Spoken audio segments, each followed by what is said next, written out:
निमिषा प्रिया के परिवार और विभिन्न राजनीतिक दलों और संगठनों ने भी भारत सरकार से उसे बचाने के लिए राजनीतिक स्तर पर प्रयास करने का आह्वान किया और विदेश मंत्रालय ने कहा कि वो मामले से जुड़े घटनाक्रम पर कड़ी नजर रख रहा है और हर संभव मदद मुहैया करवा रहा है। नमस्कार, मैं हूं आशीष त्रिपाठी आपके साथ। भारतीय नर्स निमिषा को बचाने से संबंधित याचिका पर सुनवाई होनी है। याचिका में केंद्र सरकार को निर्देश देने की मांग की गई है और ये कि भारतीय नर्स को बचाने के लिए कि राजनयिक माध्यमों का इस्तेमाल हो।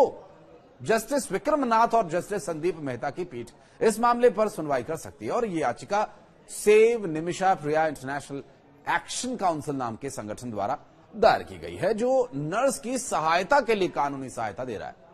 पैसे की चाहत में केरल की नर्स निमिषा और वहां के बहुत सी लड़कियों की तरह निमिषा भी यमन में अपना क्लिनिक खोलने पहुंच गई, लेकिन उसके पार्टनर ने उसे धोखा दे दिया, उसका शारीरिक शोषण किया और उसका पासपोर्ट भी जब्त करके रख लिया। इस मुसीबत से निकलकर देश वापस आने की चाहत में निमिषा अपने पार्टनर तलाल अब्दो को बेहोशी की दवा का इंजेक्शन देकर के वहां से भागने की फिराक में थी, ताकि वो अपना पासपोर्ट और जरूरी कागजात लेकर के वहां से निकलकर भारत वापस आ सकें अपने परिवार, अपने लोगों के बीच। लेकिन दवा का डोज ओवर हो गया, हेजिटेशन में, घबराहट में, और तलाल अब्दो की मौत हो गई।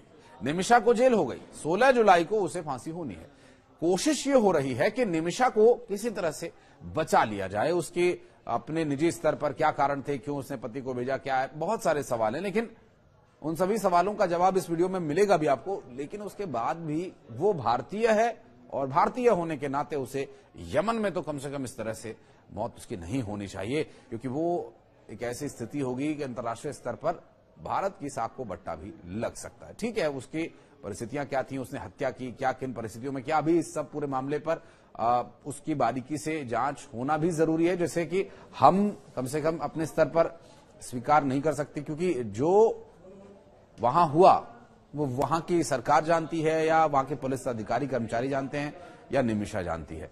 तो निमिषा के द्वारा जो बातें कही जा रही हैं, अगर उस पर यकीन किया जाए, क्योंकि आप अपने ही परिवार के लोगों पर यकीन करेंगे या किसी गैर पर यकीन करेंगे, ये भी एक अहम सवाल है। क्योंकि बहुत सारे कमेंट सेक्शन में लोग सवाल करते हैं कि वो तो मर्डरर है, उसे क्यों बचाना चाहिए, क्योंकि वो भारतीय है, क्योंकि वो अपने पार्टनर को मारना नहीं चाहती थी, बस उसके चंगुल से वो निकलना चाहती थी।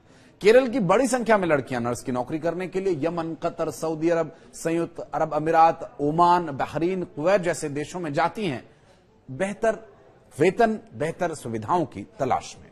और इसी चाहत में 2008 में निमिषा यमन गई। 2011 में उसने टॉमी थॉमस नाम के एक शख्स से शादी की और वो कैपिटल सिटी सना लौट गए। यहां उनकी एक बेटी हुई। निमिषा और थॉमस की इनकम बढ़ नहीं पा रही थी, अब बेटी हो गई थी, थोड़े खर्चे बढ़ गए थे। इसी चाहत में उन्होंने अपना एक क्लिनिक खोला। सोचा एक और क्लिनिक खोल लें। यमन के कानून के हिसाब से वहां कोई बिजनेस करने के लिए स्थानीय व्यक्ति का साझेदार होना जरूरी है।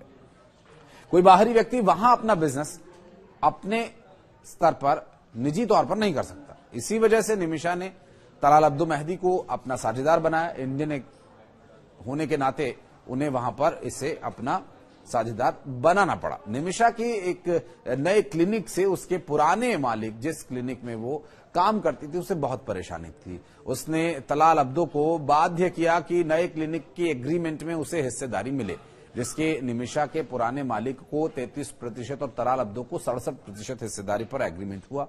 तलाल अब्दो निमिषा का पुराना परिचित था और वो जिस क्लिनिक में काम करती थी वहीं पर तलाल भी काम करता था। उन लोगों के बीच अच्छे संबंध थे। तलाल अब्दो 2015 में उसके साथ भारत भी आया था। परेशानी तब खड़ी हुई जब तलाल की असली फितरत सामने आई।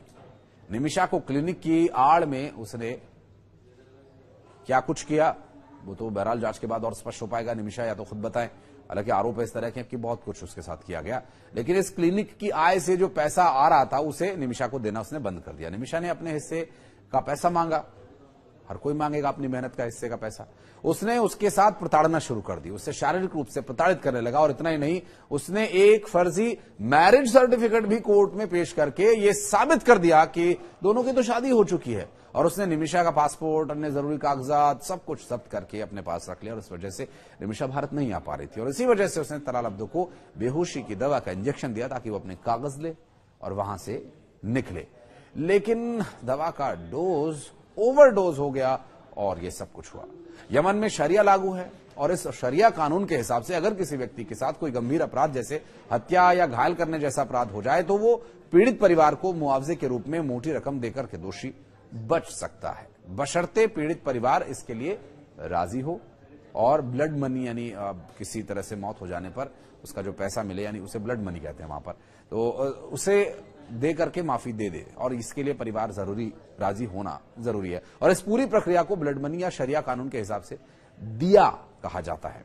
इस प्रक्रिया को कोर्ट के संरक्षण में या आपसी सहमति से भी पूरा किया जाता है। निमिषा का परिवार तलाल अब्दो के परिवार से लगातार संपर्क में है और लेकिन अब तक बात बन नहीं पाई है। निमिषा प्रिया की जान बच सकती है लेकिन ये काफी मुश्किल काम है।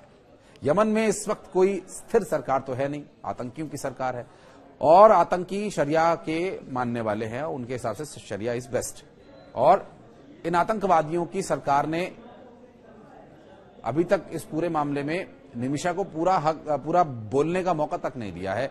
ऐसे भी आरोप निमिषा के परिवार के द्वारा लगाए जा रहे हैं और ये हुतियों की सरकार से सीधा संपर्क भी नहीं हो पा रहा है। इस वजह से राजनीतिक प्रयास करने की जो कोशिश है वो कब तक, किस हद तक कामयाब होगी ये तो कह पाना मुश्किल है। लेकिन जो दूसरा आसान उपाय वो ये कि निमिषा के परिजन तलाल के परिजनों को ब्लड मनी देकर समझौता कर लें। अभी परिवार राजी होगा नहीं होगा ये तो बात की बात है, उसकी जान बच सकती है इसी एक प्रयास से।